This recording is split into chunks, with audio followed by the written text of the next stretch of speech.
시청자 여러분 안녕하십니까? 대한민국이 잘 보이는 곳으로 모셔다 드리는 신통방통 시작합니다. 먼저 오늘의 핵심 뉴스입니다. 이재명 대표는 검찰 추가 소환에서 1시간 50분 동안 조사를 받았습니다. 검찰은 이재명 대표가 결재를 했던 경기도의 공문을 보여주면서 이 정도면 대북 사업을 알지 않았겠느냐라고 추궁을 했습니다. 하지만 이재명 대표는 자신은 그저 클릭만 했다. 그러니까 내용은 잘 모르는데 그냥 승인만 했을 뿐이라고 주장한 것으로 알려졌습니다. 사실상 이화영 전 부지사에게 떠넘기는 모양새인데요. 하지만 오락가락하는 이화영 전 부지사의 태도에 대해서 법원도 판단을 보류했습니다. 나중에 또 말을 바꿀 수 있다고 본 겁니다. 김보건 기자입니다. 검찰은 이재명 대표를 조사하며 경기도지사 시절 이 대표가 최종 결재한 북한 스마트팜 사업 등 관련 공문을 제시했습니다. 이 대표가 당시 쌍방울 대북 송금을 알았다는 정황 증거를 들이민 겁니다. 하지만 이 대표는 결재가 올라와 클릭, 즉 결재만 했을 뿐 내막은 자세히 모른다면서 대북 사업은 실무자인 이 전 부지사 선에서 진행된 거라고 해명한 것으로 전해졌습니다. 이를 두고 일각에선 이 대표가 대북 사업의 책임을 이 전 부지사에게 떠넘긴 거란 해석이 나왔습니다. 대북 송금 관련 공문에 부지사가 직접 결재했다고 하는데 사실 맞을까요? 전혀 사실이 아닙니다. 이 전 부지사는 재판에 나와 이 대표에게 대북 송금을 보고했다고 자신이 검찰에 한 진술이 재판 증거로 채택되는 것에 동의하지 않겠다고 했습니다.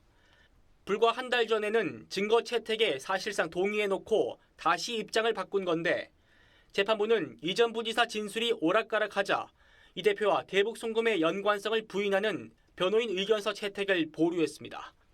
재판부는 이 전 부지사의 의견이 또다시 바뀔 수 있다며 추후 다시 판단하겠다고 밝혔습니다. TV조선 김보건입니다. 북한 김정은 위원장이 3박 4일간의 열차를 타고 무려 2,300km를 달려 도착하는 최종 종착지가 어디인지 알려졌습니다. 오늘자 조선일보 1면 보시겠습니다. 김정은 러시아 우주기지에서 푸틴 만난다. 북러 정상회담 장소로 러시아의 최첨단 우주기지가 현재까지 유력시 되고 있습니다. 북러 간 군사 협력을 상징적으로 보여줄 수 있는 장소로 알려지고 있는데요. 저 우주기지 근처 어디인가 되겠습니다. 아주 민감한 곳인데 이렇게 대놓고 우주기지에서 만나는 건 국제사회의 경고에도 아랑곳하지 않고 이른바 무기 거래 등에 대한 의지를 아주 노골적으로 보여주는 것이라는 평가가 나오고 있습니다. 근데 멀긴 머나 봅니다. 지금 기차 타고 벌써 3일, 4일째 가고 있다고 합니다. 곧 도착한다고 하네요. 이 소식은 잠시 뒤에 자세히 전해드리겠습니다. 오늘 신통방통 첫 번째 주제는 증거를 제시하지 못했다라면서 결국 지난 9일의 진술조서에는 끝내 서명을 거부한 민주당 이재명 대표의 이 주장에서 시작하겠습니다. 오늘 왜 불렀는지 모르겠습니다. 역시 증거란 하나도 제시하지 못했고 그런 형식적인 질문을 하기 위해서 두 차례나 이렇게 소환해서 신문하는 게 도저히 납득이 되지 않습니다. 아무리 검사가 집권을 했고 검찰이 지배하는 나라가 됐다 해도 총칼로 사람을 고문해서 사건 조작하던 그거를 이제는 특수부 검사들 동원해서 사건 조작하는 걸로 바뀐 것밖에 더 있겠습니까? 이재명 대표 증거가 하나도 없지 않느냐. 가서 봤더니 증거는 없더라. 조사 자체가 납득이 안 된다라고 주장을 합니다. 그런데 몇 가지 따져보면 검찰 증거가 충분하다고 주장하는 이유에는 자료들이 몇 개 있습니다. 그동안 일단 그 안부수 아태협 회장이 국정원에 가서 진술을 했잖아요. 그 진술서를 문건으로 확보를 하고 있고 또 경기도가 북한에 보낸 공문이 있습니다. 이재명 당시 지사의 도장이 꽝 찍힌. 그리고 업무 협약식 하던 중국에서의 사진, 그리고 그날 저녁에 술자리 사진까지. 자, 이런 것들이 있는데 과연 증거가 없는 걸까요? 어떻게 보십니까? 이재명 대표가 증거가 없다고 얘기하는 거는 아마 대북 송금 문제에 대해서 본인이 알았느냐 몰랐느냐, 아마 이런 부분에 대해서 증거가 없다, 그러니까 내가 부인해도 별 문제가 없다, 이렇게 생각하는 것으로 판단이 됩니다. 그러나 이제 증거라는 거는 물증만 있는 건 아니고요. 바로 말씀하신 김성태 전 회장이나 쌍방울 임직원들이 있죠. 그다음에 안부수 아태여 회장의 증언이 있죠. 그다음에 국정원 문건이 있죠. 기타 심부름을 한 사람들이 있습니다. 그 예. 송금 문제에 관해서 그런 것들을 다 종합해서 보고, 더군다나 그 부분에 관한 결정적 증언을 이화영 전 부지사가 내놨다가 지금 거둬들였어요. 근데 그런 부분에 관한 진술, 적어도 그게 법정에서 증거로 동의하지는 않았지만 예. 적어도 그 진술 자체가 있었던 건 사실이잖아요. 그렇죠. 그러니까 그런 정황 같은 걸 맞춰 보면 지금 이재명 대표만 부인하고 있고 다른 사람들의 증언은 다 일치해요. 그런 걸 보면 저는 증거가 뭐 차고 넘친다까지는 얘기할 수 없지만 적어도 굉장히 많다, 이렇게 생각을 합니다. 자, 그리고 아까 잠시 나간 그 술자리 한번 영상 볼까요? 저 술자리는요, 물론 김성태 전 쌍방울 회장과 뭐 안부수 회장, 그리고 이화영 전 부지사 등이 화면에 나옵니다만, 이화영 부지사 혼자 저기 놀러 간 게 아니에요. 공식 출장으로 갔습니다. 그러니까 경기도 국장도 있어요. 물론 이 화면에는 보이지 않습니다만, 이날 이 출장에 경기도에서 공식 출장을 승인을 받고 갔다 왔고 출장 보고라는 걸 했을 겁니다. 그런데 전혀 몰랐다. 글쎄요, 잠시 뒤에 짚어보겠습니다.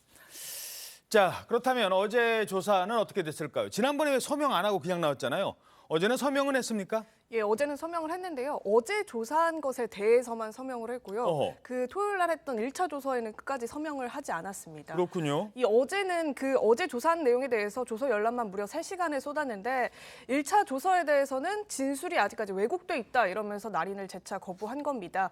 이재명 대표는 이 전반적으로는 본인이 지사로 재임할 당시에 방북 의지가 있었고 또 추진을 했던 건 맞다. 예. 그건 사실이지만 그 과정에서 어떠한 불법 행위도 없었고 특히나 이 김성태 전 쌍방울 회장과는 일말의 연관성도 없었다. 이런 기존 입장을 되풀이했다고 합니다. 예. 이 김성태 전 회장이 벌인 일은 자신의 사익을 위한 일이었을 뿐이지 경기도나 본인을 위한 일은 아니었다. 지금 이런 주장인 겁니다. 그렇군요. 자, 전해드린 것처럼 이재명 대표 지난번에 그 1차 진술조서 서명은 결국 거부했습니다. 그냥 서명만 거부한 게 아닙니다. 이 검찰을 탓하면서 고발까지 했습니다. 1차 조사에 대해서 서명 날인을 하지 않았습니다. 진술의 취지가 제대로 반영이 안 된 부분이 있기 때문입니다. 그래서 서명 날인을 하지 않았고, 오늘 2차 조서는 서명 날인을 했고 이재명 대표께서 황당하다는 표현을 사용한 적이 있죠. 그것은 부지사가 황당한 짓을 했다, 내 책임이 아니다, 그런 의미가 아니고, 그게 말이 되느냐, 그런 일이 설마 있었겠느냐, 이 상황 자체가 좀 황당하다라고 이렇게 말씀을 했는데, 그래서 그 검찰 간부에 대해서 공무상 기밀 누설, 그다음에 피의사실 공표, 허위사실 적시에 의한 명예훼손 3가지 죄명으로 구두 고발을 지금 하고 나오는 길입니다. 예. 자, 그러니까 뭐 북한에 돈을 주고 그런 황당한 일, 그러니까 전혀 본인은 지금까지 모르고 있는데 그런 황당한 일이 있었다라고 했다는 겁니다.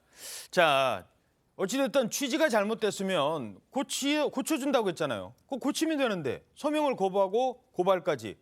어떻게 봐야 될까요? 그러니까 뭐 고칠 수 없는 수준까지 진술을 해버린 거죠. 예, 고칠 수 없는 수준까지 진술을 해버린 건데, 지금 저렇게 설명하잖아요. 황당하다라는 그 발언의 취지가 이런 거다. 그럼 이렇게 반영해 주십시오. 그럼 검찰이 그 다 반영을 하거든요. 웬만한 예. 거는. 그런데 그날 영상 녹화도 본인이 거부했잖아요. 본인이.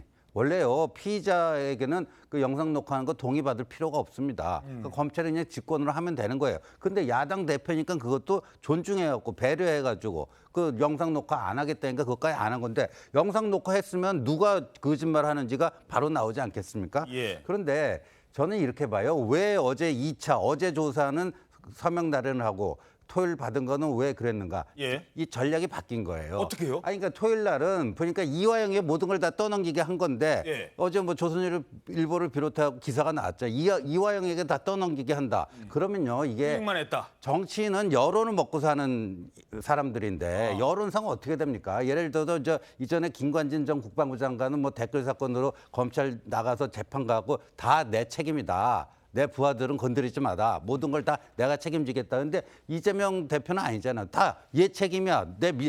나를 위해서 일해줬던 사람들 책임이야. 그러면 인간이 얼마나 쫀쫀해 보입니까? 그러니까 그렇게 하는 게 일단 여론상에 그게 좀 아니다 싶었겠고요. 두 번째는 이화영을 거의 유동규 취급했습니다. 그러니까 어제 조선일보 보면은 쌍방울 해서 그렇게 돈 받은 줄 알았으면 내가 썼겠느냐. 그러니까 돈 받아갖고 좀 그 부패범이다라는 거를 그런 식으로 얘기를 해버렸어요. 예. 그러면 그 얘기를 들으면 이화영 그 부지사는 기분이 어떻겠습니까? 지금 가뜩이나 자 지난주 토요일 날 그 검찰 나간 데서 목요일 날 지난번에 검찰에서 그 진술한 거 아니다 해갖고 이거 손편지까지 써줬는데 저렇게 나오면 배신감 느끼고 아이고 나도 그냥 다 불어버릴까 이렇게 나올 수도 있는 거 아니에요. 그러니까 예. 그거를 주워 담기 위해서 어제 그러니까 토요일 진술한 거에 대해서는 끝나 이제 서명을 거부한 것 같습니다. 예, 그러니까 좀 너무 나갔다. 아, 이거 나 아니라고 하려고 했다가 너무 나간 것 같다. 그 부분은 잠시 뒤에 또 분석을 하겠습니다. 어떻게 보십니까? 일단 이재명 대표 입장에서 보면 뭐 처음에 쌍방울 그 변호사 대납으로 시작해가지고 이게 결국은 지금 대구북 송금까지 왔는데 이 와중에 이렇게 흘러가는 것 자체가 좀 황당하다는 취지고 또 예. 이게 직접적 증거가 없이 전부 간접적이고 다른 사람의 진술이라든지 이런 거에 대해서 이제 이야기한 것을 또 검찰 간부가 언론에 흘려서 마치 이제 이하영 평화부지사가 황당한 사람인 것처럼 한 이것은 여러모로 봐도 이 허위 사실에 의한 명예훼손까지 가능하고요. 그리고 이제 공무상 기밀 누설까지 되니까 이제 이런 부분에 대해서 변호인 입장에서 문제가 있다 이렇게 보는 거고요. 그다음에 이제 이 진술 조서에 대한 권리 이것에 대한 서명 여부는 본인이 충분히 검토할 수 있어야 하는데 뭐 마침 꽤 오랫동안 그 조사를 했지만 이제 뭐 단식 중이고 이러니까 이제 이걸 전체를 다 새로 그 작성하기엔 너무나 이제 많이 빗나가 있다. 그래서 이제 그 서명을 거부한 건데 마침 어제 뭐 조사에서 어쨌든 최종적으로 본인이 이제 동의하는 가운데 서명됐다면 그 자체는 또 이렇게 하나의 과정을 거쳐가는 과정이다 이렇게 생각이 듭니다. 예. 자, 이 대북 송금 사건의 핵심은 이재명 대표가 보고를 받았느냐 여부죠. 근데 어제 언론에서는 이재명 대표 뭐 클릭만 했고 잘 모른다라는 취지의 주장을 보도를 했습니다. 이 보도가 나가니까 이 대표 측에서는 이거 왜곡된 보도다라면서 강하게 반박을 해요. 그 반박 논리 가운데 하나가 어떤 거냐? 글쎄요, 좀 이해하기 힘든 대목인데요. 아니, 도장만 찍혀 있으면 다 내 책임이냐? 그러면 여기는 도장 다 찍혀 있지 않느냐? 뭐였을까요? 바로 운전면허증이 나옵니다. 운전면허증. 제 운전면허증에 그 경찰청장 직인이 찍혀 있죠. 그 경찰청장이 그걸 나한테 발급해 준 겁니까? 나한테 운전면허 발급해 준 사실 아나요? 그것은 아랫사람들에게 위임을 했고 정결권에 따라서 도장을 서명을 하면 관인은 저절로 찍히게 되는 건데 관인이 찍혔다고 해서 도지사가 결재했다는 의미는 아니거든요. 그걸 다 알면서 저렇게 왜곡하면 안 되는 거겠죠. 운전면허증에 도장 꽝 찍혀 있다. 경찰청장이 그러면 다 아는 사람이냐? 면허증 발급받은 사람은. 그러니까 같은 논리로 도지사가 직인 찍혀줬다고 해서 그 내용 다 아느냐? 글쎄요. 자, 함께 보시겠습니다. 어떤 문서에 도장을 찍혔는지. 북한에 보내는 공문입니다. 도지사를 대표로 하는, 그래서 초청을 정중히 요청하는 북측에 나 북한 가고 싶다, 초청해 주세요 라는 걸 얘기하는 그런 공문입니다. 거기에 도지사의 저렇게 직인이 찍혀 있는 겁니다. 다른 것도 이게 운전면허증은 아니지 않습니까? 이 부분은 어떻게 보십니까?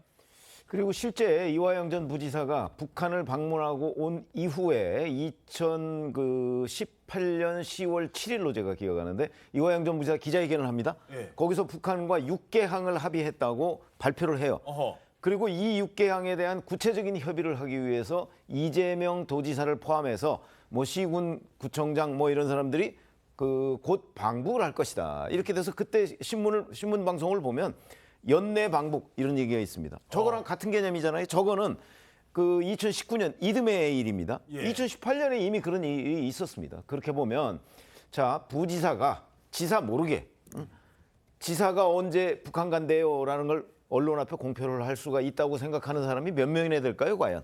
예. 그런 점으로 본다면 자 이걸 운전면허증에 비유한다. 운전면허증은 진짜 경찰청장이 누구한테나 다 발급하는 겁니다. 일정한 자격 요건이 되면. 그렇죠? 이거는 부지사가 지사의 거치에 관해서 북한과 합의한 겁니다. 예.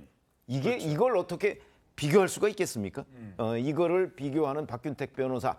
글쎄요, 이 그 비교에 대해서 과연 일반 국민들이 몇 %나 공감할 것인가? 저는 대단히 회의적이다. 이 비유 자체가 할 말이 없구나 하는 걸 반증하는 것 아닌가 이렇게 생각이 듭니다. 예. 그동안 있었던 많은 그 공문에 찍혔던 그 직인의 책임을 본인이 지금 회피하는 것 아니냐라는 비판이 나오고 있습니다. 그런데 만약에 이게 이재명 대표의 주장이 사실이라면 뭐 본인은 몰랐는데 이화영 혼자 쌍방울한테 돈 받고 다 했다라고 해도 이해 안 되는 대목이 있어요.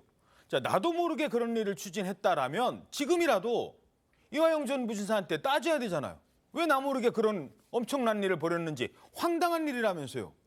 그럼 비판하고 아니 직권남용으로 고발까지 하고 뭐 이런 법적 조치를 취해야 되는 것 아닌가요? 지금이라도 이화영 전 부지사를 향해서 쌍방울한테 돈 받고 나 북한 보내려고 했어? 그런데 오히려 어떻게 합니까? 박찬대 최고위원은 부인과 통화를 하고 이화영 전 부지사가 검찰에 당하고 있다. 압박에 못 이겨서 회유당해서 억지로 지금 본인의 진술을 했다라고 도와주고 있어요. 지금 오히려 나를 궁지에 이렇게 정치적으로 궁지에 몰린 사람을 재판까지 하게 만든 사람을 단식까지 하게 만든 사람을 어떻게 보십니까? 그러니까 지금 스텝이 완전히 꼬였어요. 그리고 이제 어제 이재명 대표랑 그 변호인인 박균택 변호사가 한 얘기를 보면 그 내에서 자기들이 한 내에서 막 모순 충돌하는 게 굉장히 많습니다. 예. 어제 조사받고 나서 증거 하나도 제시 못했다. 이재명 대표 그렇게 얘기했잖아요. 이럴 거면 나 왜 또 불렀냐. 근데 그 박균택 변호사가 뭐라고 했냐면요. 대북 관련 이거 그 사인한 거 나오잖아요. 결제. 클릭했다는 게 전자결제했다는 얘기거든요. 그렇죠. 전자결제죠. 예. 그 증거는 많은데 불법은 없다 그랬어요. 증거는 많은데 불법은 없다. 변호인이 그렇게 얘기할 정도면요. 다 끝났다는 얘기예요. 그러니까 방어가 안 된다는 얘기입니다. 지금 이제 앵커께서 그 물으신 것도 바로 그런 부분인데요. 그 아까 얘기 다 하셨잖아요. 이화영이 그렇게 자기 몰래 뭐 했으면은 나는 허수아비였네. 그런데 이 보통 경제부지사, 정무부지사를 두지요. 이렇게 그 평화부지사를 둔 거는 아주 특별한 케이스고요. 그리고 이제 이재명 대표가 그렇게 한 게 이제 대권 프로젝트를 위한 그거 아닙니까? 본인이 이제 운동권의 족보도 없고 그 어떤 민주당의 어떤 적장자로서의 어떤 그 자기 뭐를 만들기 위해서 대북 사업에서 뭔가 레전드를 하나 좀 만들자, 레거스를 하나 좀 만들자. 뭐 그거를 하려고 이제 평화부지사라는 걸 만들어 갖고 했는데 나는 아무것도 모른다. 나는 허수아비였다. 이런 거를 그 이해해 줄 수 있는 사람은 거의 없다고 봅니다. 당시 상황이 최문순 지사도 가고 박원순 시장도 문재인 대통령 따라갔는데 지금 나만 못 간 그런 그렇죠. 상황이었죠. 네. 자, 이제 그런 부분입니다. 그러나 물론 그런 정황이 있다고 해서 이재명 지사가 돈을 쌍방울이 대신 주는 것까지 알았느냐? 이 부분은 그거는 증거가 없다 이렇게 지금 얘기를 하는 거예요. 네, 맞습니다. 그러니까 지금 이제 이재명 당시 지사가 방북 의사를 가지고 있고 방북을 하겠다는 생각을 가지고 있다는 것에 대해서는 다 알려진 사실이고요. 그 공문 중에서 방북 의사를 밝히는 공문이 있는 것, 그리고 이제 이것에 대해서 방북 의사를 밝힌 공문에 대해서 실제 이재명 지사가 결재를 했는지 아니면 평화부지사의 전결로 됐는지는 더 따져볼 일이고요. 예. 그다음에 이제 그 뒤에 지금 검찰이 주장하고 있는 800억, 그러니까 그중에 스마트팜 500억과 뭐 방북을 위한 300억 자체는 이재명 지사의 이런 제3자 뇌물로 이야기하는 거에 증거가 있느냐, 이 문제에 대해서는 거의 증거가 없는 것처럼 보입니다. 그러니까 왜냐하면 실제 그 스마트팜 사업이나 이렇게 진행된다면 경기도 의당 예산에 반영해서 할 이야기인데 성금을 미리 준다든가 미리 이렇게 뭐 방북을 위해서 여러 가지를 김성태라고 하는 쌍방울 회장을 이용해서 할 이유가 없고 당시 이제 김성태 쌍방울 회장은 본인이 북한의 여러 가지 강물 채굴권이라든지 이런 걸 위해서 승금을 줬다는 걸로 지금 주장하고 있기 때문에 이런 문제에 대해서는 충돌이 있는 것 같습니다. 그래서 그 문제에 관해서 이재명 현 대표가 그 당시에 그 부분에 대한 북한에 관련된 쌍방울과의 관계에서는 예. 현실적인 증거는 없지 않느냐 이런 이야기입니다. 자, 신조 의원님, 네. 그 남북 관계에서 뭐 그 전에 김대중 전 대통령도 방북을 했었고 문재인 대통령도 방북을 했었고 노무현 대통령도 그렇고 대통령뿐만 아니라 뭐 북한과 사업을 하고 싶다라고 할 때, 자 이런 사람이 갈 때 북한에서 아 그냥 오세요라고 합니까? 아니면 아 그러면 우리가 헬기도 띄우고 벤츠로 좀 카프레이도 하려면 돈이 필요하지. 실제로 5천만 달러를 요구했다가 나중에 3천으로 이제 줄인 거 아니겠습니까? 그렇죠. 300만 달러. 예. 이런 정도의 내용이면 이재명 지사도 내가 북한에 가려면 북한이 돈을 분명히 요구했을 것 같은데 이 정도는 알고 있었지 않을까요? 그렇죠. 그거 몰랐다 그러면은 뭐 기본적으로 정치를 몰라도 너무 옳은 건데 이재명 대표가 그럴 리는 없을 거고요. 그게 이제 2019년 7월 마닐라에서 열린 두 번째 북한의 그 아태평화위원회하고의 그 합동 거기서 이제 나온 얘기 아닙니까? 예. 북한에서는 뭐 헬기도 띄워야 되고 뭐 차도 새로 뽑아야 되니까 500만 달러를 부르니까 김성태 쌍방울 전 회장이 그거 너무 많다 그래갖고 300만 불로 퉁쳤다는 거 아닙니까? 그리고 이제 2019년 12월에 그거를 보냅니다. 300만 불을요. 예. 그리고 나서 2020년 1월에 그 300만 불을 보내고 나서 이화영 당시 평화부지사가 누구를 찾아가냐면요.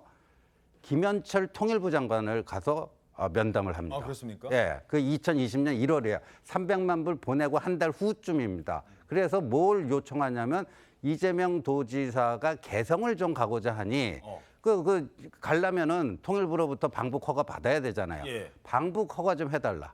그 요청을 하고 그것 또한 경기도 내부 문서에 그대로 다 남아 있습니다. 개성을 방문할 경우에 어디 들리고 싶고 뭐뭐 하고 싶다. 그런 게 경기도 공문에 다 있어요. 예. 그걸 몰랐다는 얘기입니까? 알겠습니다. 자, 근데 제일 중요한 건 지금 그동안 이렇게 이재명 대표가 혐의를 부인하는 배경에는 그동안 진술을 해왔다가 갑자기 진술을 바꾼 것으로 알려진 이화영 전 부지사의 태도거든요. 자, 근데 어제 재판에서 안 그래도 지금 변호사가 바뀐 뒤에 이화영 전 부지사가 발언을 또 번복하니까 재판부가 아, 그래요?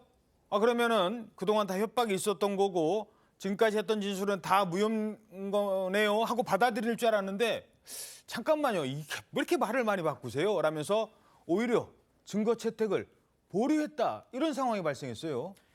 이게 검찰이 재판이 시작되면 증거 목록이라는 걸 재판부에 냅니다. 예. 이제 이러이러한 증거가 있습니다. 뭐 이재명 대표는 증거가 하나도 제시되지 않았다 얘기를 하는데 엄청나게 많은 증거 목록을 냅니다. 예. 그러면 이제 거기에 1번부터 이렇게 하나씩 증거 채택 여부를 이제 그 변호인하고 검찰이 그 협의를 하고 뭐 논박을 하면서 결정을 하거든요. 그런데 지금 이제 이화영 전 부지사의 증거 부분이 있는 거예요. 근데 지난 한 달 동안 이화영 전 부지사가 진술을 이리저리 바꾸면서 공전이 됐잖아요. 예. 그러니까 지금 이제 최종적이라고 하면서 이화영 전 부지사 진술이 나왔는데 자 이것도 그 다음에 다른 증거 목록을 확정하는 과정이 또 바뀔지 모른다. 재판부가 지금 그걸 의심하는 거죠. 예. 그러니까 그러면 이걸 보류라는 거는 이제 다른 증거 목록 다 논의를 하고 난 뒤에 맨 나중에 판단하겠다. 그때까지 안 바뀌면 이제 그때 증거로 채택하겠죠. 그런 거기 때문에 이거는 한마디로 얘기하면 예. 재판부조차 이화영 그 피고인의 말을 믿을 수 없다. 지금 그렇게 얘기를 하고 있는 겁니다. 예. 판단을 하고 있는 거죠. 뭐 이화영 전 부지사한테 절대적으로 불리한 일이고 다만 이제 이재명 대표로 바로 직결될 수 있는 그 고리 하나는 일단 좀 제동이 걸린 거는 맞습니다. 거기까지는. 그러나 이것도 김성태 전 회장 진술이나 아니면 뭐 국정원 문건이나 이런 데에서 이미 상당 부분 입증이 됐기 때문에 아마 이재명 대표가 저렇게 부인한다고 해서 해결될 문제는 아닐 것으로 보인다. 이렇게 말씀드리겠습니다. 자, 이재명 대표 표현에 의하면 노상강도한테 돈 받고 나도 모르게 북한 보내주게 하는 상황이 된 거예요. 지금 이화영 전 부지사는 현재까지의 주장대로라면. 자, 이러니까 또 떠오르는 사람이 있습니다.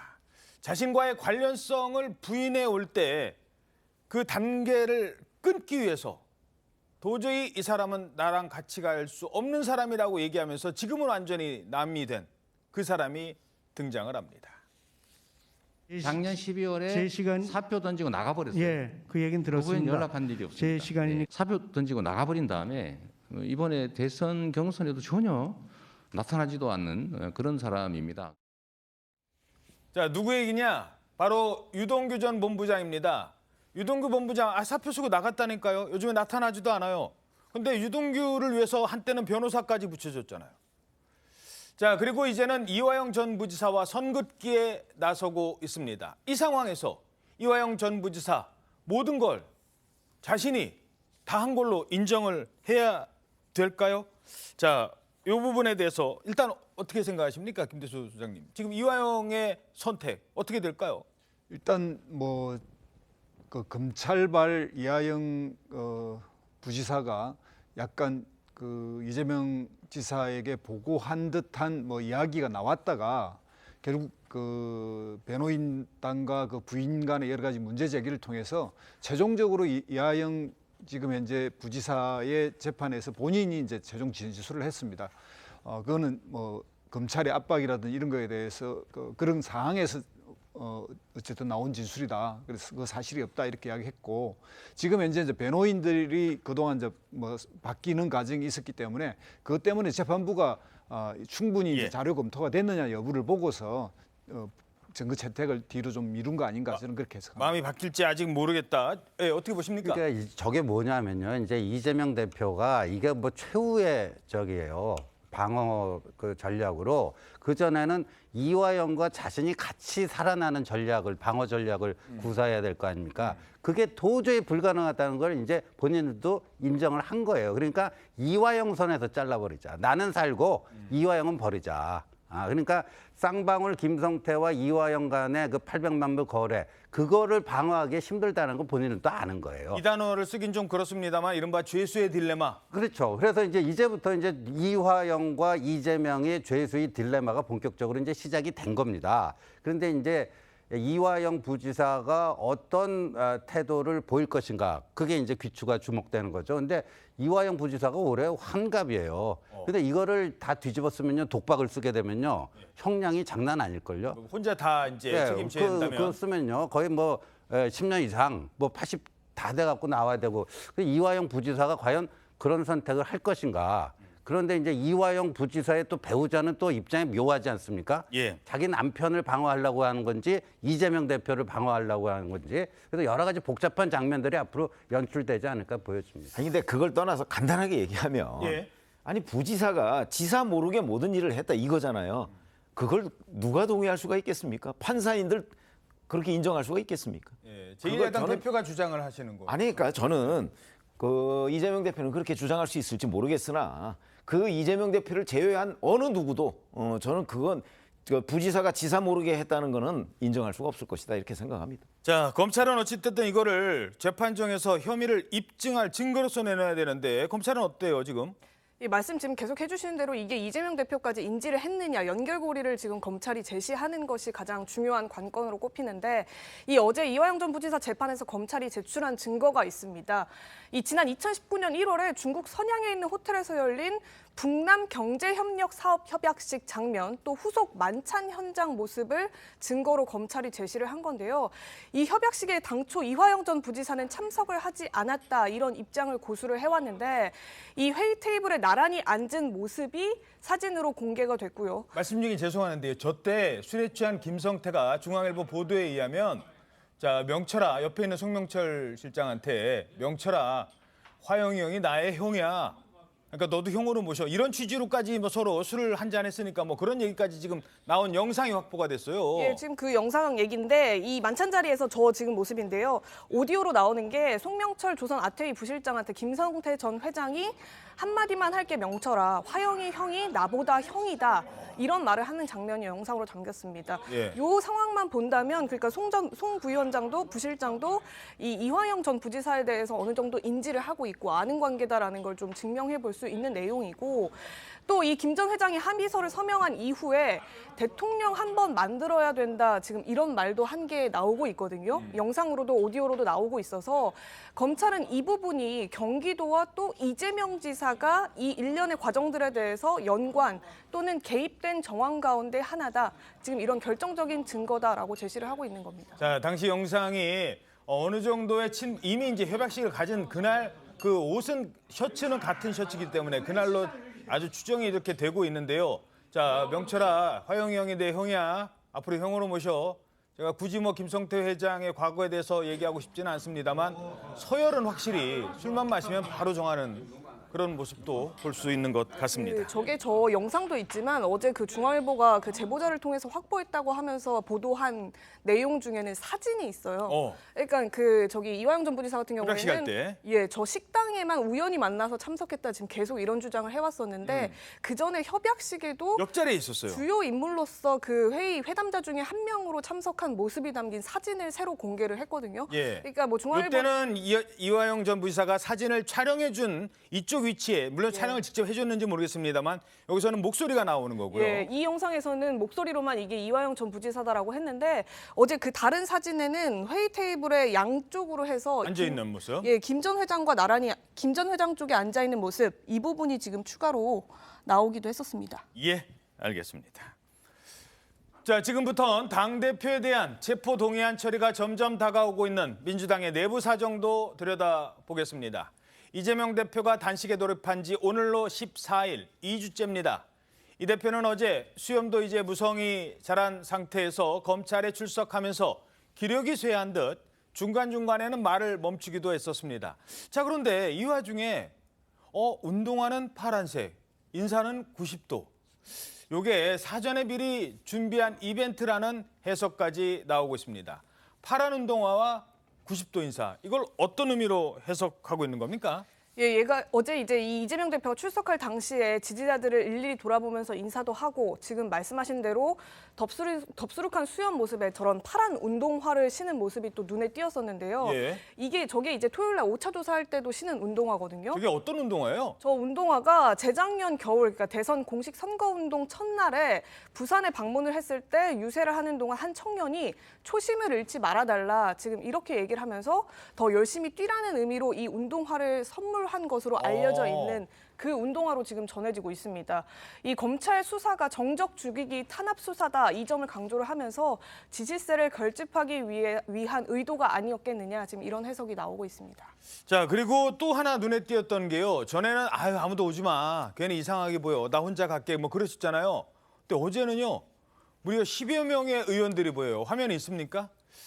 자, 지금 보면 뭐 정청래, 그다음에 김영진, 박범계, 서영교, 전용기, 백혜련 뭐 몇몇 의원들이 쭉 있어요. 10여 명이 대동했는데 저건 왜 그랬을까요?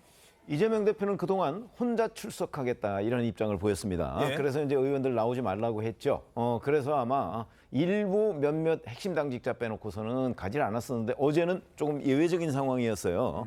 뭐 그거를 알 수 있는 길은 뭐 사실 뭐 명확하진 않지만 제가 나름대로 관측하기는 저 의원들도 이게 이재명 대표가 이제 막다른 골목에 몰렸다는 걸 인지했기 때문이 아닌가. 일종의 동정심이죠. 이제는 더 이상 이런 장면이 없을지도 몰라. 라는 것 때문에 내가 꼭 가야 되겠다라고 자발적으로 간 것이지 저는 이재명 대표가 뭐 대동했다 이런 표현은 적절하지 않다고 봅니다. 그러니까 의원들이 자기들 판단으로 지금 대표가 거의 막다른 골목에 몰려 있기 때문에 나라도 가서 좀 격려 응원을 해줘야 되겠다. 아마 이런 생각으로 어제 나타난 것으로 보입니다. 예, 물론 그 판단은 어떤 판단이었는지 어떤 생각이었는지는 의원들이 더 잘 알겠죠. 자, 하지만 의원들의 생각을 잘 알 수 있는 자리가 있었습니다. 의원총회입니다. 그런데 의원총회는 보통 비공개로 진행해 오는 경우가 많거든요. 그런데 이 의원총회를 공개회의로 바꾸고 검찰을 향한 맹비난을 쏟아붓습니다. 다 듣는 자리에서 사람들 보라고, 국민들 보라고, 앞으로 유권자들 보라고. 격한 발언들이 공개됐는데 한 언론에 대해서는 이렇게 얘기합니다. 욕만 빼고 다 나왔다. 윤석열 검찰 독재, 야당 탄압 중단하라. 중단하라. 중단하라. 중단하라. 망신주기 소환조사 규탄한다. 조작 수사 중단하라. 이 검찰의 무도한 처사에 대해서 참을 수 없는 역겨움과 분노가 제 가슴에 솟아 올랐습니다. 절대로 이재명을 저들의 아가리에 내줄 수 없다라는 그런 결론을 안고 무겁게 이 자리에 섰습니다. 예. 국어사전의 아가리란 동물의 이 국왕을 말하는 걸 텐데요. 좀 상당히 격앙이 돼 있는 것 같습니다. 그러니까 뭐 저 검사들이 인간이 아니다 그 얘기한 거 아니에요. 아가리라는 표현은. 저 검사 놈들은 인간이 아니다. 저런 놈들이 구속영장 치는 거에 우리가 그걸 저기를 호응할 수는 없는 거 아니냐 그 얘기인데 지금 민주당 이 의총에서 이거를 뭐 정해야 될 거 아니에요. 이제 이번 주에 이제 구속영장이 저기 청구가 되면은 이제 다음 주 뭐 21일 본회의에는 늦어도 보고가 될 거고요. 25일 본회의에서 이제 표결이 이루어질 것 같은데 이제 민주당 원내 지도부에서는 이거를 다루는 거에 대해서 상당히 부담스러워하는 기류가 읽힙니다. 예, 왜냐하면 잘못했다가는 완전히 두 쪽 날 수가 있거든요. 근데 왜냐하면 6월 19일에 이재명 대표가 교섭단체 대표 연설을 하면서 본인 스스로 불체포 특권 포기하겠다, 포기 선언을 했으면 그 자연한 논리적 귀결이 뭐예요? 나는 영장 실질심사 받을 테니까 다 가결표 찍어 달라. 나 실질심사 나가고 당당하게 여기서 내가 싸워서 사법적으로 이기고 돌아오겠다. 이래야 되는데 지금 그걸 못 하는 거예요. 그러니까 이제 정청래 의원이라든가 뭐 박범계 의원이라든가 이런 사람들이 이제 바람잡이 역할을 지금 하는 겁니다. 저런 인간도 아닌 사람들이 구속영장 친 거에 대해서 우리가 그걸 따를 수는 없는 거 아니냐. 심지어 뭐 정청래 최고위원 같은 경우는 어제 한 라디오에 나와서 야, 요번에 이제 체포동의안 그 넘어오면 거기다가 이제 가결 찬성표 찍는 사람은 노무현 대통령 탄핵 소추 때 그 탄핵안에 찬성한 거랑 똑같은 거다. 그 뒤에 무슨 일을 당했는지 봐라. 봐라. 그럼 비참한 말로를 맞이할 것이다. 그러니까 이런 식으로 이제 심리적 압박 작전에 들어간 거죠, 지금. 예. 자, 이렇게 겉모습만 보면 상당히 똘똘 뭉쳐 있는 것으로 보이는 민주당. 하지만 그 내부를 들여다보면 그야말로 경랑이 일고 있습니다. 체포동의안 표결에 어떤 결과가 나올지 현재로서는 일부 언론은 지금 방탄 쪽으로 기운다라고 합니다만 예상할 수 없습니다. 무조건 가결시켜달라. 그렇게 선제적으로 금을 긋고 선언을 하고 단식에 들어간 게 가는 게 훨씬 더 단식의 의미를 순수성을 명징하게 하지 않았을까 하는 그런 아쉬움은 개인적으로 처음부터 있었습니다. 그렇지만 여기서 만약에 저희가 부결을 시켰다라고 하면은 정말 방탄지옥에서 헤어나지 못할 거다라고 생각합니다. 당당하게 걸어가셔가지고 영장 기각받고 돌아오신 게 최상 아니냐라고 생각합니다. 당연히 부결시켜야 된다. 최악의 경우 만약에 가결된다. 그러면 예전에 2002년도 노무현 대통령 탄핵 때 노무현 대통령 탄핵에 앞장섰던 사람들의 정치적인 말로가 어떻게 됐는지 한번 기억해 볼 필요가 있습니다. 대중들이 민주당 지지자들이 그냥 가만히 있겠습니까? 예. 자, 지금 뭐 민주당이 어떻게 갈지 민주당의 지금 상황 어떻게 분석하세요?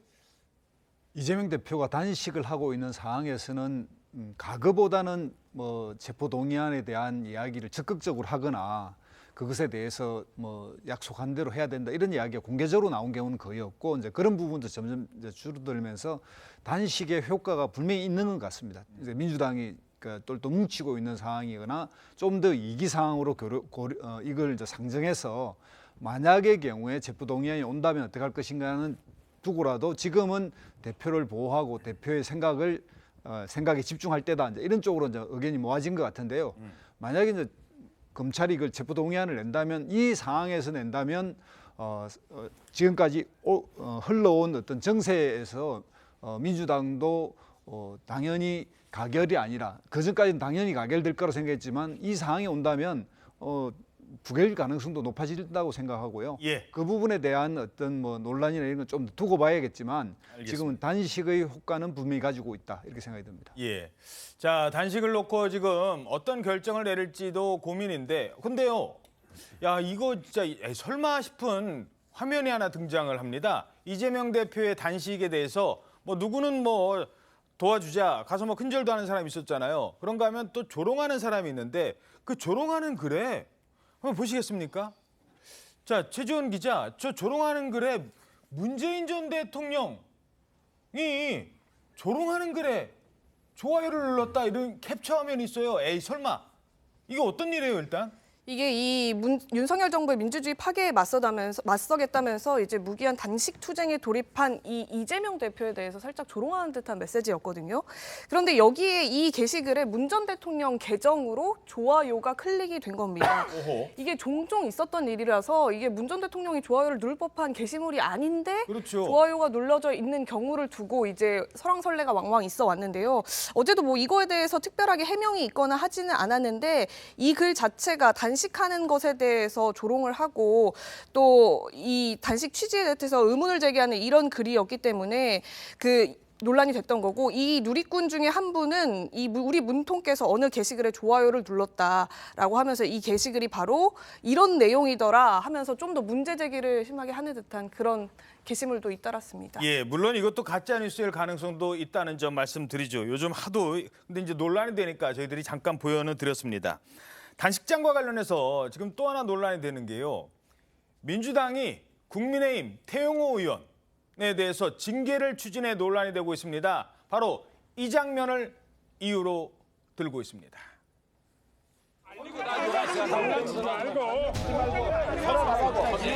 당신 올 자리가 아니야. 자, 얼른 가요. 아니, 김기현 대표 오라 그러라고. 하고 싶은 얘기 하라고. 아니 본인 만나시겠다는데 왜 그러십니까? 아니 제가 일만 하면 넘어가겠어요. 그런데 빨갱이, 북한에서 쓰레기, 공산당 구역자 아니 이런 말이 이거 국회 그것도 권해 대정부 질의당에서 이거 할 수 있습니까? 박영순 의원 이거 대표님 가만두면 안 됩니다. 이거는 당에서 출당시키고 그리고 국회의원직 이거 대표님께서 책임지고 이거 박탈시켜야 됩니다. 네. 대표님이 만나겠다. 계속 찾아오겠습니다. 네, 오늘같이 등 떠밀려 나가더라도 또 찾아오겠습니다. 자, 그런데 태영호 의원이 이재명 대표를 찾아가기 전의 상황도 잠깐 보셔야 될 것 같습니다. 그전에는 본회의장에서 이런 상황도 있었습니다. 이렇게 북한 인권 문제만 나오면 입을 닫고 숨어버리는 이 더불어민주당은 이거 민주당이라는 이름을 달 자격도 없는 이런 정당이라고 생각합니다. 그러니까 지금 민주당 의원의 반국가적인 행태를 보고서도 말을 못하고 있는 겁니다. 여러분 이런 것이 바로 공산 전체주의에 맹종하는 겁니다. 여러분. 발언 주의하세요. 발언 주의하세요. 네, 발언 주의하세요. 쓰레기 발언 주의하세요. 쓰레기. 자, 저기까지 논란이 됐었는데 그 뒤에 민주당이 징계를 한다고요? 네, 맞습니다. 이게 이 단식 중인 이재명 대표를 찾아가서 박영순 본인한테 이제 쓰레기라고 발언한 박영순 의원에 대해 항의를 하는 과정이었는데 민주당 의원들이 그 소란을 피우고 행패를 불렀다 이렇게 얘기를 하면서 묵과할 수 없다. 징계 조치를 하기 위해서 윤리특위에 징계안을 제출하겠다. 지금 이렇게 밝혔습니다. 예. 근데 탈북민들한테는 특히 이 쓰레기라는 단어는 가슴에 정말 상처를 주는 그런 단어라고 합니다. 징계 추진 지켜보도록 하겠습니다. 자, 요즘 오락가락 말이 바뀌는 사람, 이화영 전 부지사 말고 또 한 사람이 있습니다. 바로 김만배 씨인데요. 재작년 9월 신앙림 씨와 인터뷰에서는 윤석열 대통령을 성렬이 형이라고 막 이렇게 표현을 해요, 본인이. 아주 가까운 사이인 것처럼 얘기를 했는데요. 그런데 지난번에 검찰 조사에서는 윤석열 검사를 잘 알지 못합니다라고 말을 바꿨다고 합니다. 대체 뭐가 진짜인지 수많은 거짓말이 드러나니까 일단 대체 이거부터 뭐가 가짜 뉴스인지 이것도 좀 궁금해요, 사실은. 일단 이 두 사람 사이에 인터뷰가 이루어진 날짜가 지난 2021년 9월 15일이죠. 근데 그로부터 두 달여 뒤인 12월 3일에 김만배 씨 검찰 피의자 신문조서에 이런 대목이 나와 있습니다. 김 씨가 2011년 당시에 윤석열 중수 이과장을 몰랐다 이렇게 답하는 내용이 등장을 한 건데요. 예. 이 검사가 피의자는 당시 윤석열 중수이과장을 직접 알고 있었나요? 이렇게 물었거든요. 예. 그랬더니 김만배 씨가 그 당시에 윤석열 중수이과장을 몰랐습니다. 이렇게 답한 부분이 기록으로 조서에 나와 있던 겁니다. 이 2달여 만에 사실상 그 신앙림 전 위원장 앞에서는 형, 윤석열 형 이렇게 얘기해놓고 2달 만에 입장이 180도 바뀐 건데 이 김 씨는 최근에는 친한 것처럼 보이려고 조미료를 친 것이었다. 이런 취지로 또다시 해명을 번복하기도 했었습니다. 예, 아까 그 그래픽 좀 다시 볼까요? 이 뭐 자기가 유리할 때는 성렬이 형이고 친한 척할 때는 나중에는 그거요 조미료예요, 조미료. 어떻게 보십니까? 그렇죠. 저 두 가지의 상충되는 말을 했을 때 우리가 어떤 말이 그 김만배 씨의 진심이냐 이걸 판단하기는 뭐 쉽지는 않지만 저 세 가지 중에서 두 가지는 맥락이 같아요. 그러니까 예. 성렬이 형이라고 하는 거하고 다른 두 개하고는 달라요, 맥락이. 그러면 2021년 9월 15일에 신앙림 씨한테 뭐 성렬이 형 뭐 이렇게 내가 얘기할 수 있냐 뭐 이렇게 얘기한 부분이 오히려 허위일 가능성이 훨씬 더 많다고 보는 게 저는 합리적이라고 보고요. 그 이후에 부인했던 것 잘 모른다. 그거는 저는 그게 말이 맞다. 이제 김만배 씨 진심이다. 왜? 사실은 윤석열 그 중수이과장을 잘 알았다면 굳이 박영수 전 특검한테 부탁을 해서 조우영 씨의 변호인을 소개해 줄 이유가 없잖아요. 그게 바로 그냥 진짜를 했더라도 그렇죠. 아니 그렇다면 바로 윤석열 검사한테 부탁을 했으면 될 텐데. 성렬이 형한테 바로 전화하면 되는데. 그렇죠. 그런 점에서 본다면 그 윤석열 검사를 잘 모른다는 부분이 진심으로 보인다. 이렇게 말씀드립니다. 예. 자, 검찰이 주목하는 쟁점이 지금 또 하나 있습니다. 문화일보 6면 기사 함께 보시겠습니다. 자, 이른바 윤석열 커피라는 이 가짜 뉴스가 나오기 전에 이 열린공감TV는 윤석열은 내가 가진 카드면 죽는다. 김만배 씨의 이 발언을 어디서 보도를 먼저 했느냐? 바로 열린공감TV라는 건데 이건 어떤 내용입니까? 최지영 기자. 네, 이 열린공감 TV에서 이 민주당 보도가 대선 국면에서 이제 활용이 됐다라는 건데요. 예. 이 보도에서는 녹취록에 이런 것도 나온다고 한다 이러면서 얘기를 하니까 그 열린공감 TV에서 윤석열이는 형이 가진 카드면 다 죽는다 이러면서 또 이후에 윤석열이 조우영 커피를 타줬다 지금 이런 얘기를 했다는 뉴스타파 겁니다. 보도가 나오기 전에 그 김만배의 워딩으로 형이 가진 카드면 윤석열은 죽는다는 보도가 어디서 나왔느냐? 열린공감TV. 자, 그런데 이 말이 바로 대선 TV 토론에 나와요. 실제로 이런 판례를 딱 들고 이재명 후보가 얘기할 때 그리고 선거 유세를 할 때도 이런 얘기 나옵니다. 그때 참 듣기 거북했어요. 후보를 보고 죽는다고 했으니까. 내용 들어보도록 하겠습니다. 그 녹취록에 이런 것도 나온다고 하더군요. 오늘 보니까 내가 가진 카드면 윤석열은 죽어. 한번 따라해볼까요? 내가 가진 카드면 내가 가진 카드 한 개면 자, 보도가 나오니까 바로 일단 뉴스타파 보도가 나오니까 바로 이재명 게이트가 아니라 윤석열 게이트다.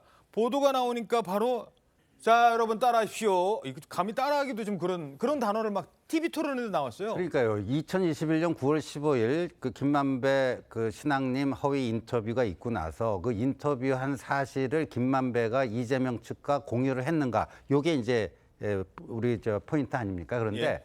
그 9월 15일 인터뷰라죠. 근데 9월 말에 김용과 두 차례 통화한 것은 확인이 됐고요.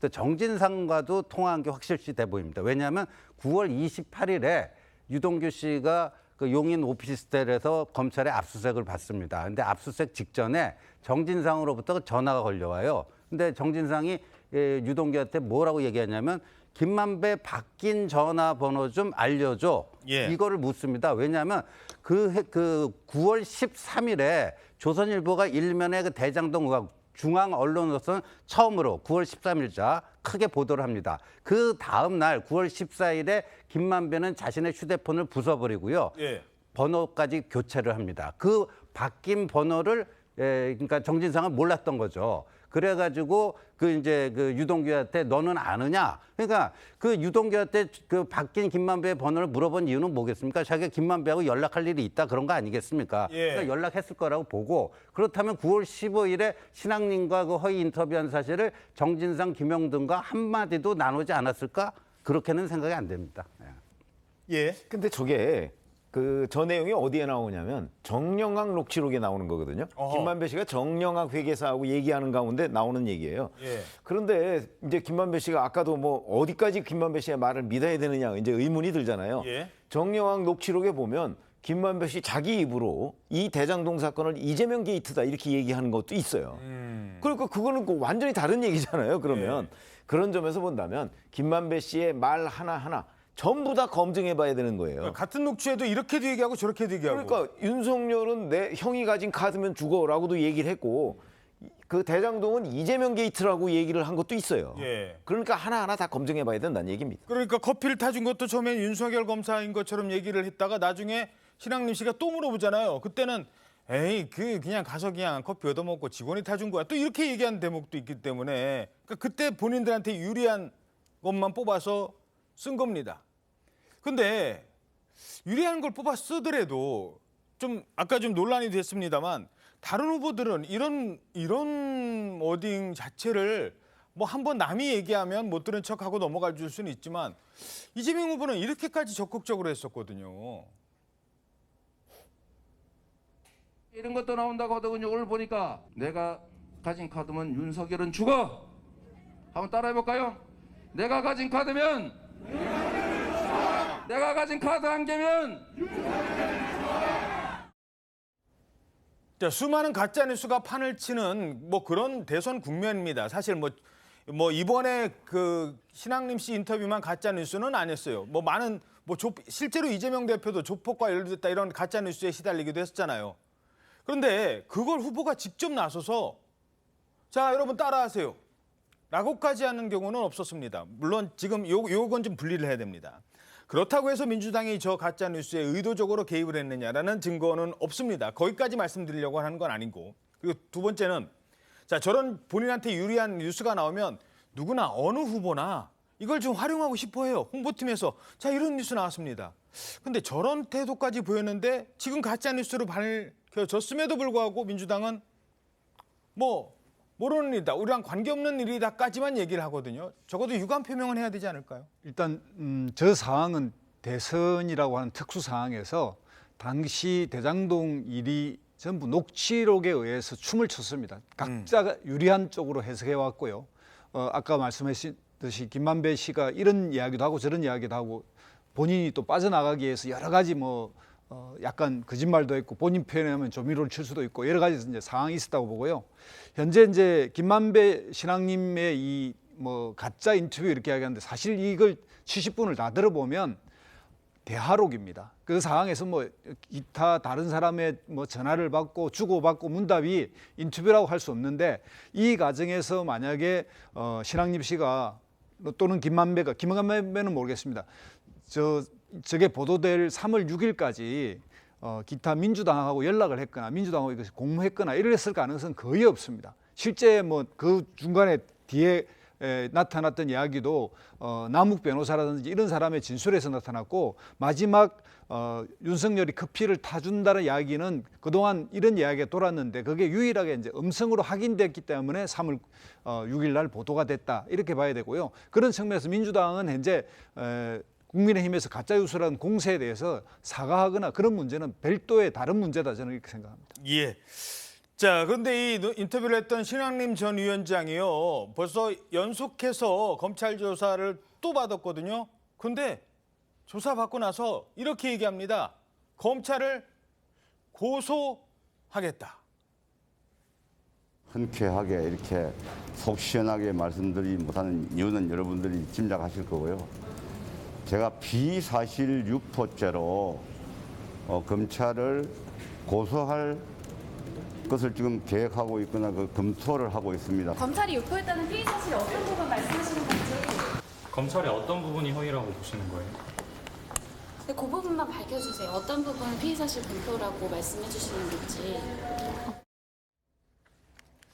자, 일단 뭐 그 지난번에도 얘기했죠. 야, 유령이 왔다 갔다. 유령이 왔다 간 거다. 나는 거기 가본 적도 없다. 그런데 나중에 그 까마득한 30년 이상 차이 나는 후배 기자가 물었을 때 유령이라고 했는데 유령 아니었잖아요. 본인이 갔었잖아요. 이제 이런 사실이 드러났는데 그런 걸 왜 바깥에다가 얘기하느냐. 피의사실 유포다. 고소하겠다. 아까 이재명 대표도 검찰을 고발한다고 하더니 이번에는 또 신학림 씨도 고소한다고 하네요. 그러니까 피의사실 유포로 고소하겠다라는 거는요. 그 진실 게임에서 내가 졌다라는 거예요. 거기서는 방어가 안 되니까 왜 이런 거를 흘리느냐. 그걸 갖고 이제 시비를 걸라고 하는 게 아닌가 보여집니다. 예. 자, 민주당의 또 다른 사건이죠. 바로 전당대회 돈봉투 사건이 이제 조금씩, 물론 아직은 당사자들은 상당 부분 부인하고 있습니다만 새로운 국면이 엿보이고 있습니다. 조선일보 12면 보시겠습니다.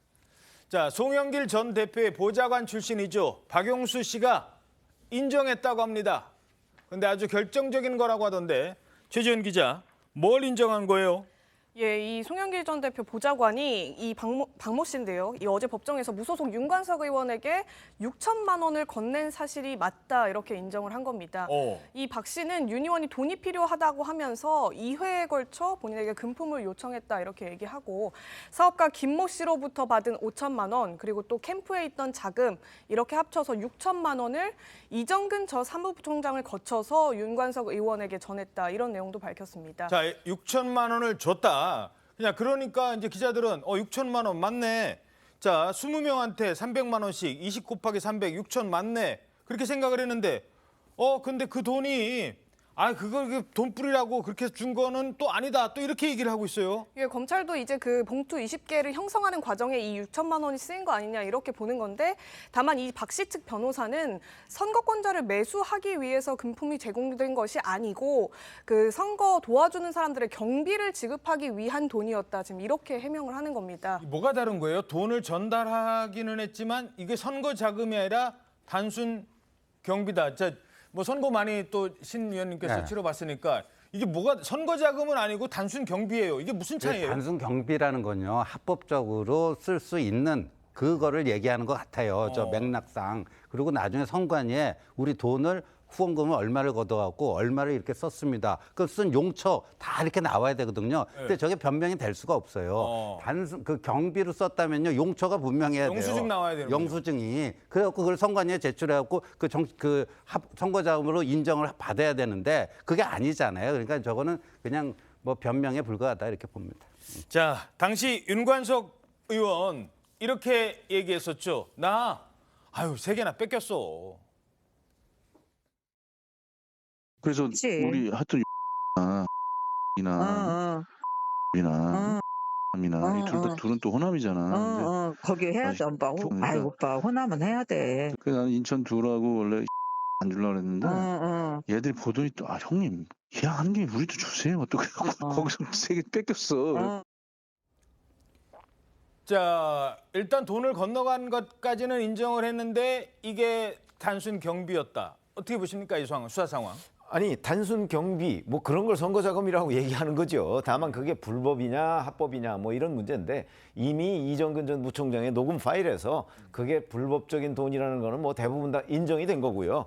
더군다나 박용수 전 보좌관이 이제 그 돈 6천만 원 건넨 거 그러면은 300만 원짜리 봉투 20개 이거에 대한 원천도 다 인정한 셈이잖아요.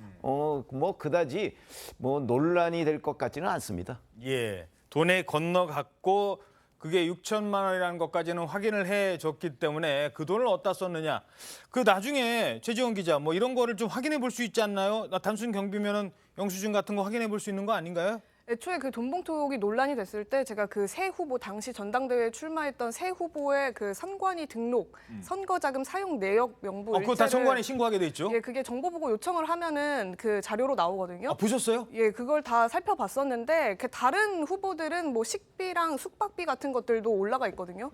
근데 송 후보 같은 경우에는 그 부분이 누락돼 있는 경우가 많았습니다. 생수 정도만 있었던 걸로 기억을 하고 있습니다. 예, 물론 좀 더 봐야겠습니다만 단순 경비면 뭔지. 자, 요거 하나만 마지막으로 짚어보죠. 지금 송 전 대표는 빨리 안 불러주냐 하는데 이제 곧 소환이 될 가능성이 좀 높아 보이는데 어떻게 전망하세요? 일단 뭐 직접적으로 이제 송영길 대표 이 사실을 다 알았느냐의 문제가 하나 있고요. 여기서 이제 해명하듯이 우리 선거운동원들에게서 일비를 제공하는 이것이 이제 경비 처리되는데 정당 선거에서는 그 부분이 좀 부족합니다. 그래서 일반적인 선거에는 한 30여 명이 선거운동인데 정당 선거에 그 부분이 없어가지고 이제 이 부분들은 대부분 식비나 밥값 뭐 일비라고 이제 해명을 하는데 약간의 이제 정당법 미비 사항에 의해서 불법적 사항은 있을 수 있다 이렇게 보고요. 송영길 대표 부분은 직접적 증거가 드러나지 않는 걸 봐서 뭐 좀 더 시간이 걸리지 않을까 생각이 듭니다. 예, 알겠습니다. 김정은 위원장과 푸틴의 북러 정상회담 이르면 오늘 오후에도 열릴 수 있다라는 관측이 나오고 있습니다. 김정은 위원장 어제 오전 6시 연해주 핫산역에 도착을 했습니다. 이 소식이 전해졌는데요. 죄송합니다. 이건 좀 뭔가 오보가 있는 것 같고요. 일단 지난 10월 10일에 7시에 평양을 출발을 했는데 아마 블라디보스토크까지는 갔을 것이다라는 얘기가 지금 나오고 있고 러시아 접경 지역이니까 핫산까지도 갈 수 있는지는 모르겠습니다만 37시간, 지금 시간은 좀 애매해져요. 자, 그런데 그 사진이 지금 공개가 됐습니다. 러시아를 방문 중인 김정은 위원장의 모습. 자, 저 열차가 지금 들어오고 있습니다. 열차에서 내려서 레드카펫 깔려 있고 저 레드카펫을 밟으면서 러시아 측 인사들의 환영을 받으면서 도착을 했습니다. 저렇게 막 의장대 사열도 받고 지금 뭐 러시아에서 군가인가요? 아무튼 환영의 음악까지 나오고 있습니다. 자, 드디어 이제 저 모습까지 공개가 됐네요. 최지연 기자. 예, 이 러시아 현지 매체가 보도를 한 건데요. 김정은 위원장이 북한과 러시아 접경 지역에 있는 하산역에 내려서 러시아 측 환영을 받는 모습을 지금 공개한 겁니다. 김 위원장은 러시아 군악대 연주를 받으면서 녹색의 전용 기차에서 내린 뒤에 마중 나온 코젤로프 러시아 환경부 장관과 인사를 나눴습니다. 예. 이어서 의장대 도열 속에 저렇게 깔려져 있는 붉은 레드카펫 길을 따라서 역사로 추정되는 건물 내부로 같이 들어갔는데요. 이 출발할 때는 김 위원장이 검은색 인민복 차림이었는데 지금 저 열차에서 내릴 때 모습은 검은색 정장 차림으로 옷을 갈아입은 모습이었습니다. 예. 자, 오늘 오후에 두 사람이 회담을 한다라는 게 지금 알려지고 있습니다. 소식통들을 통해서 사실 이 북한 관련 기사라서 하지만 이제 러시아가 상대가 있기 때문에 어느 정도 공개가 좀 되는 것 같습니다만 자, 어디서 만나느냐 이게 중요하잖아요. 정상회담 장소가 원래 블라디보스토크가 아닐까 했는데 거기서 조금 더 간답니다. 자, 어디로 가느냐? 우주기지로 간대요. 보스토친이 우주기지가 아주 유력하게 거론되고 있습니다. 왜 하필 우주기지에서 볼까요? 그렇죠. 이게 블라디보스톡보다 상당히 그 러시아 쪽에 더 올라가야 됩니다. 현재 가고 있고요. 오늘 아마 오전 중에 도착할 것이다. 그런데 그 푸틴도 그 보스토치니에 간다고 이렇게 확인을 해줬어요. 아하. 기자들한테. 그러니까 결국 빠르면 오늘 오후라도 보스토치니에서 만나는 거 아니냐. 근데 보스토치니는 우주기지가 있는 데입니다. 그래서 이 우주기지 이번에 그 김정은 그 위원장이 가는 이유가 사실 러시아로부터 뭐 위성 기술이나 왜 두 차례 실패했죠. 위성 실패했잖아요. 네. 그러니까 그런 그 기술을 확보하기 위한 것이고 러시아는 북한의 그 재래식 무기, 포탄 뭐 이런 것들을 확보하기 위한 무기 거래의 가능성이 가장 높게 점쳐지고 있잖아요. 아마 그래서 김정은 위원장이 거길 보자. 가서 실제 눈으로 보고 이 기술들을 우리한테 좀 건네주십사 하고 조르지 않겠는가 이런 분석이 많이 있습니다. 예, 사실 뭐 러시아의 그 우주 발사체 기술 이건 뭐 세계적인 건 다 인정하죠. 실제로 우리도 과거에 나로 이 기술 러시아에게 뭐 많은 지원해주고 받아오지 않았습니까? 뭐 그건 인정할 건 인정해야죠. 근데 ICBM까지 미국에 쏴 보낸다는 이 북한이 이 정밀한 또 이 위성 발사체를 쏘아 올리는 데는 뭔가 기술이 부족했는지 두 번이나 실패를 했거든요. 근데 몰래 기술은 또 빼올 대로 빼오면서도 이런 기술은 또 공개적으로 요청을 하네요. 그러니까요. 러시아가 그 소련이 그 미국보다 앞서서 이제 저 달 위성 성공한 거 아닙니까? 그게 이제 스푸트니크 쇼크라고 국제 정치에도 굉장히 중요한 모멘텀이 되는데, 그런데 지금 북한 미사일 능력이 펀치력은 있어요. 거리 이런 거는 나오는데 정확도가 떨어지는 거죠. 그러니까 눈의 역할을 할 수 있는 거. 그게 이제 정찰 위성인데, 북한이 러시아 그 스푸트니크 뭐 그 미사일 관련하고 엄청 해킹해갖고 그 비스무리하게 만들었는데 외형은 비슷한데 안에 속이 안 따라오는 거예요, 내용물들이. 그러니까 이번에 가서 그거를 좀 획득하고 싶어 하는데, 과연 그 푸틴이 그걸 허용해 줄까? 허용해 주면은 러시아 자체가 국제사회로부터 아주 심각한, 지금도 뭐 우크라이나 침공 때문에 그런데 더 고립될 가능성이 있기 때문에 묘한 밀당이 이루어지지 않을까 보여집니다. 저희들이 그래픽으로 정리를 했는데요. 자, 오늘자 조선일보 3면에도 이 내용이 나오고 있습니다. 대체 어떤 얘기들이 나눌까? 자, 같이 간 사람들을 봐야 되잖아요. 정찰 위성 담당자, 핵잠수함 담당자, 포탄 담당자도 같답니다. 무기가 주된 의제가 될 것이다. 자, 이게 우리에겐 또 어떤 영향을 미칠지 이것도 상당히 관심을 모으고 있습니다. 군서열 1, 2위가 타간 거예요. 러시아로부터 정찰위성 발사체 기술 받으려고. 핵잠수함. 자, 지금까지는요, ICBM이 왜 무서웠느냐.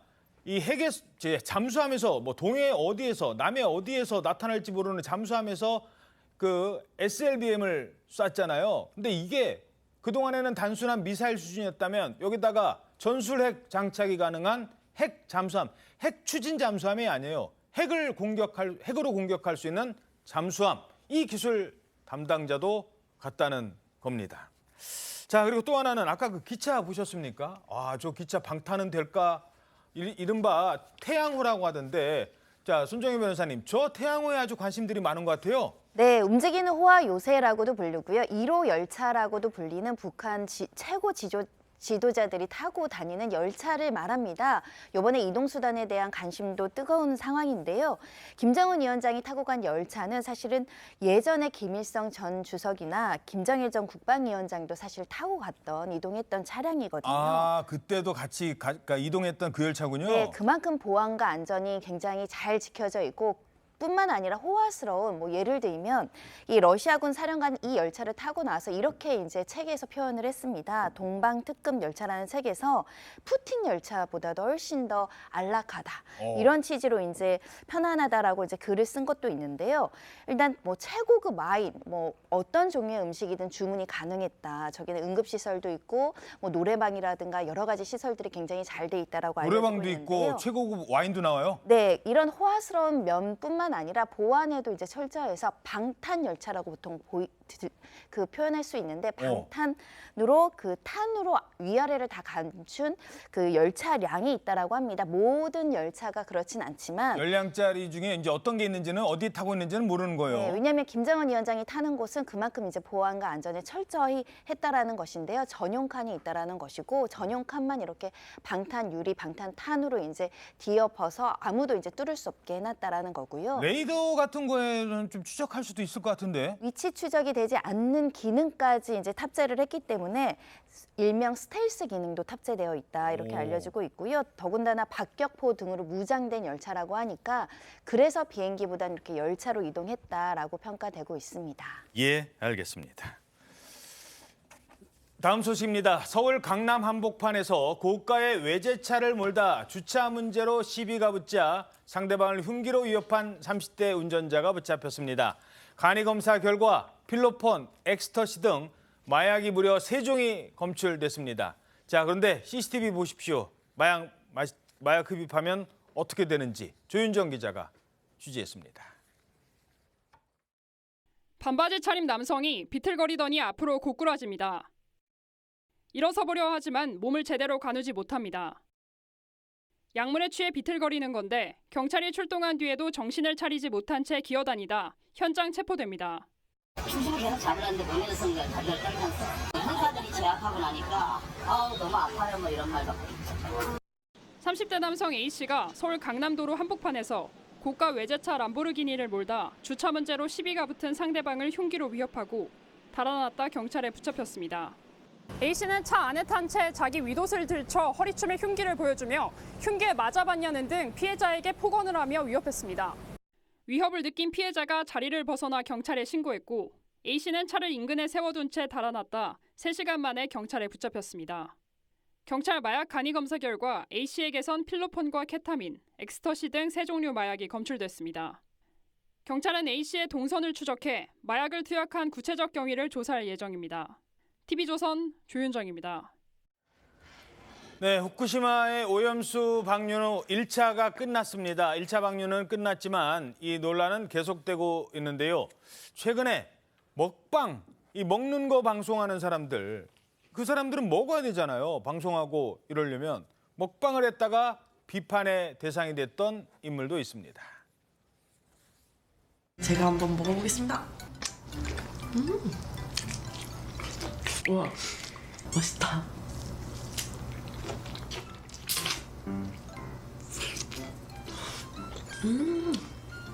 진짜 맛있어.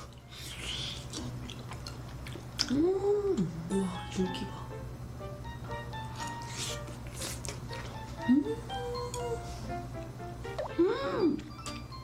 연어장 돌리니까 진짜 맛있다.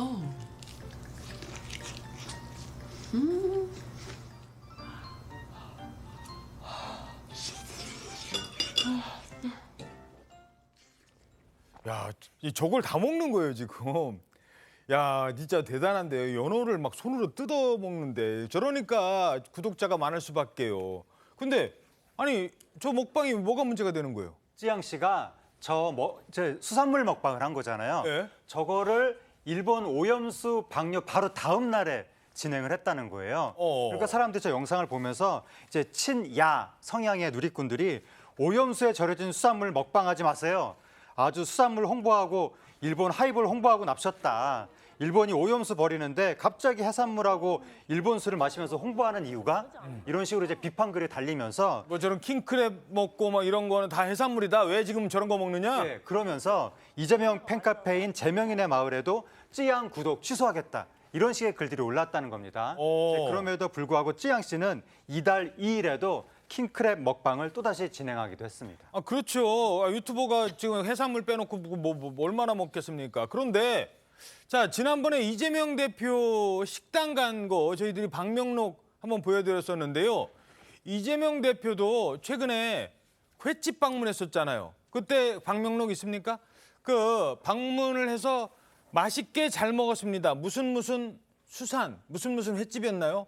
그때도 같이 드신 걸로 알고 있는데. 그러니까 찌양과 관련된 비판 글 중에는 이재명 대표와 관련돼서 이제 재명인의 마을 일부 구독자들이 이제 이렇게 댓글을 쓴 것이 알려지고 있는데, 그럼 이런 분들이 또 이재명 대표가 횟집 가서 밥을 먹었을 때 또 똑같이 비판을 했느냐, 이런 부분에 있어서는 사실은 이 대표 강성 지지자들은 그게 무슨 문제냐, 오히려 이제 이 비판 기사 링크를 공유하면서 선풀 달기 운동도 했었거든요. 이재명 대표가 드실 때는 아무 문제가 없고 찌양이 먹으면 왜 지금 이 시국에 수산물이냐? 네, 그런 점에 있어서는 사실은 수산물과 관련해서 지금 일부러라도 이제 많이 이제 하도록 장려하는 분위기도 많이 있거든요. 먹어야 돼요, 요즘 같은데 네. 사실. 근데 찌양이 먹는 것은 또 비판하고 이재명 당대표가 목포시 횟집에서 식사를 한 건 또 두둔하고 이게 좀 일관되지 않다라고 네티즌들 일부도 또 비판하고 있습니다. 예. 자, 반대로 후쿠시마 오염수 방류에 목소리를 냈던 가수 김윤아 씨를 향한, 그러니까 요즘에 어떤 현안에 걸렸을 때 내 생각과 다르면 막 공격을 하는 거예요. 자, 이분은 물론 반대했던 분입니다만 그분도 또 반대했다고 비판받고 있어요. 네, 그렇습니다. 오염수 방류를 둘러싼 비판 논란이 연예계에서도 이어지고 있습니다. 이 자우림의 김윤아 씨가 이 오염수 방류를 두고 지옥이 생각나게 한다라고 SNS에 밝힌 적이 있잖아요. 예. 전욕 전 의원에 의해서 이원에 이어서 국민의힘 김기현 대표도 이 부분에 대해서 비판을 했습니다. 뭐라고 비판을 했냐면요. 어제 한 행사에 참석해서 개념 연예인이라고 이야기하는데 개념이 없는 개념 연예인이 너무 많다라고 이렇게 비판하였습니다. 예. 자, 뭐 정치적 입장에 따라서 남의 먹는 것까지 논란이 되고 있습니다. 게다가 요즘에 이런 게 나왔대요. 야, 저 음주 측정기 아세요? 더더더더더 하는 거. 이번에는 뭐가 나왔느냐? 함께 보시겠습니다. 조금만 기다려달랍니다. 아직 준비 안 됐습니다. 네, 지금 나왔습니다. 자, 방사능 측정기랍니다. 방사능 측정기. 세상에 음주 측정기 말고 방사능 측정기까지 나온답니다. 갖다 대면 방사능이 얼마나 되는지 글쎄 저게 뭐 믿을 수 있는 건지는 모르겠습니다만 저런 게 매출이 그냥 쭉쭉쭉 증가를 한다는 것. 정말 우픈 현실인 것 같습니다. 야, 대한민국의 초대 대통령이죠. 이승만 전 대통령 기념관 건립을 위한 국민 모금이 진행되고 있는 가운데 기부자 명단에 눈에 띄는 연예인의 이름이 있어요. 이영애 씨, 배우 이영애 씨도 기부를 했다고요? 이영애 씨의 이름이 있던데 얼마를 네. 기부한 겁니까? 네, 그렇습니다. 이영애 씨가 이승만 대통령 기념관 건립을 써달라고 하면서 이승만 대통령 기념재단에 5천만 원을 기부를 했습니다. 5천만 원? 네, 이렇게 기부를 하면서 또 편지도 썼어요. 이 편지에는 이승만 대통령이 과도 있지만 사실 자유 대한민국의 초석을 단단히 다져놓으신 분이다라고 얘기를 했고요. 우리나라 역대 대통령들은 재임 중에 잘못한 것들도 있지만 잘한 것도 많다고 본다라고 얘기를 했어요.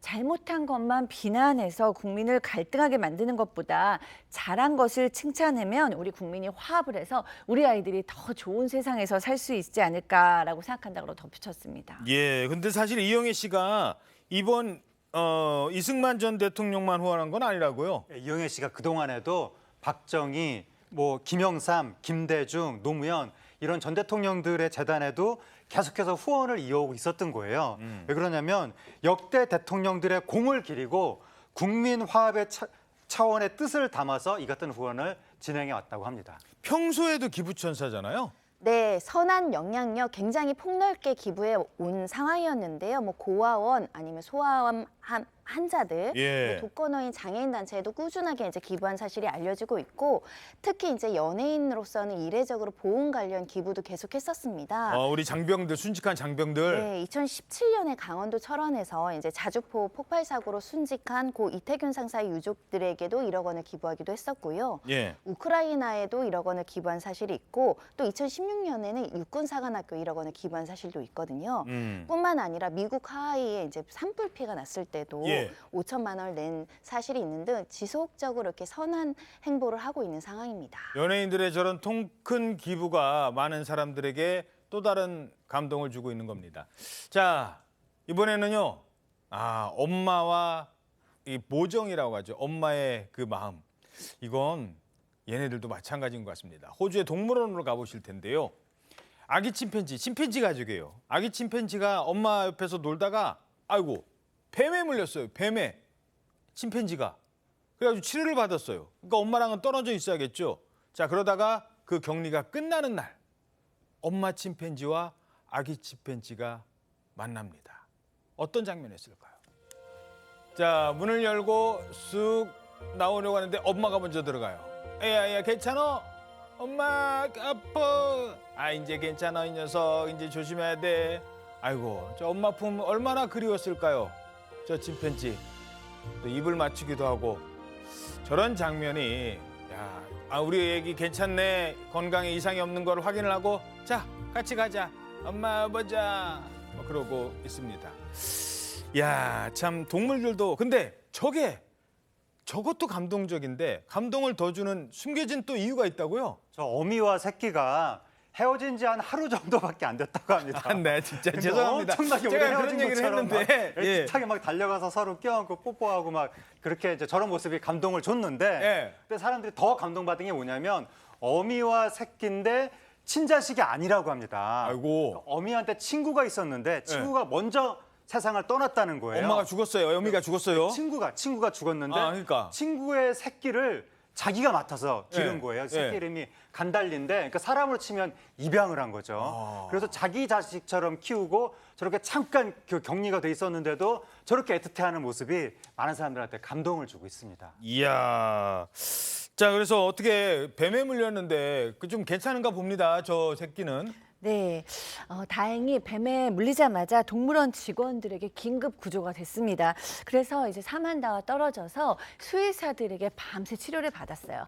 하루 만에 건강을 회복했고요. 지금은 이 엄마 사만다와 너무 재밌게 활발하게 지내고 있다고 합니다. 예, 사실 이게 사람은 입양이라는 걸 하잖아요. 가슴으로 낳은. 뭐 그렇게 해서 정말 행복하게 잘 사시는 분들 많은데 동물도 누군가를 대신해서 그러니까 친구 침팬지가 죽었잖아요. 그 친구를 대신해서 그 친구의 새끼를 키워줘도 이런 장면이 나온다는 겁니다. 역시 사랑은 마음에서 나오는 것 같습니다. 1분 뒤에 뵙겠습니다. 오늘 아침 대한민국 잘 보이셨는지요? 오늘 하루 당신의 대한민국을 신통방통이 응원합니다. 여러분 고맙습니다.